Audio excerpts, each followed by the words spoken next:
नमस्कार। मकर संक्रांति की पावन कथा सुनिए। कथा प्रारंभ। बहुत समय पहले की बात है।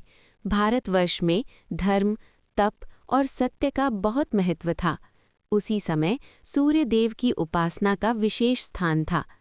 लोग मानते थे कि सूर्य केवल प्रकाश देने वाला ग्रह नहीं, बल्कि जीवनदाता देवता हैं।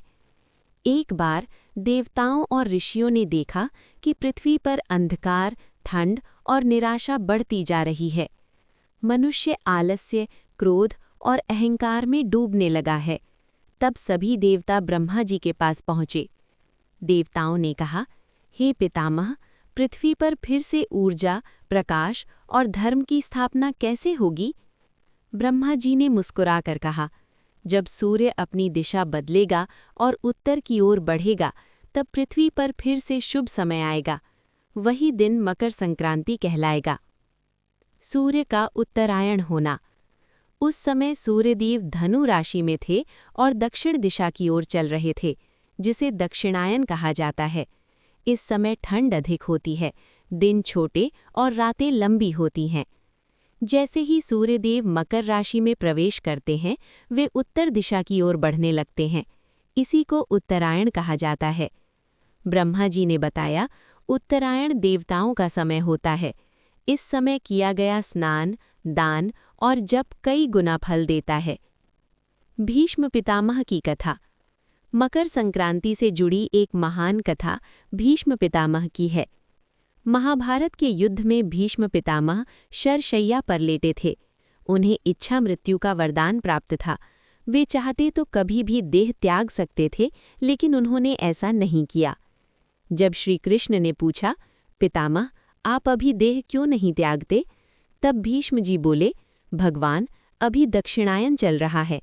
मैं उत्तरायण के शुभ समय में ही प्राण त्याग कर मोक्ष प्राप्त करना चाहता हूँ।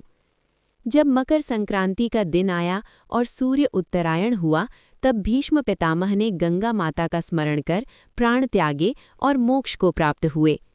इसी कारण मकर संक्रांति को मोक्षदायी पर्व माना जाता है। किसान और फसल की कथा। एक गांव में एक गरीब किसान रहता था। उसने पूरे साल मेहनत की थी। खेतों में फसल लहलहा रही थी। मकर संक्रांति के दिन उसने नई फसल काटी। उसने सबसे पहले भगवान सूर्य को अन्न अर्पित किया और कहा, हे सूर्यदेव, आपकी कृपा से ही ये अन्न उपजा है। उस दिन उसने खिचड़ी बनाई, तिल और गुड़ का दान किया और गरीबों को भोजन कराया। कहते हैं उसी दिन से उसके जीवन में सुख समृद्धि आने लगी। उसकी फसलें कभी खराब नहीं हुईं। इससे ये शिक्षा मिलती है कि कृतज्ञता और दान से जीवन में बरकत आती है। तिल गुड़ की सीख। एक बार नारद जी ने पूछा, हे नारायण, मकर संक्रांति पर तिल और गुड़ का ही दान क्यों किया जाता है? भगवान विष्णु ने कहा, तिल शरीर को शक्ति देता है और गुड़ जीवन में मिठास लाता है। ये पर्व मनुष्य को सिखाता है कि वो कठोरता छोड़कर मिठास अपनाए। इसीलिए कहा जाता है, तिल गुड़ खाओ और मीठा बोलो। पवित्र स्नान का महत्व। मकर संक्रांति के दिन गंगा सागर, प्रयागराज और हरिद्वार में लोग स्नान करते हैं। मान्यता है कि इस दिन देवता भी पृथ्वी पर आते हैं।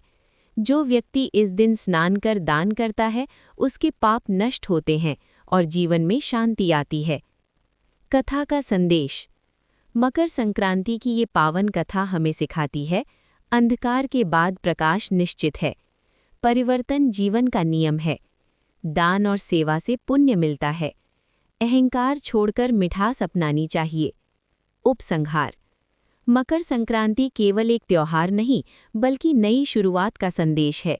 जैसे सूर्य उत्तर दिशा में बढ़ता है, वैसे ही हमें भी अपने जीवन को अज्ञान से ज्ञान, दुख से सुख और अंधकार से प्रकाश की ओर ले जाना चाहिए। यही मकर संक्रांति की सच्ची कथा और सीख है।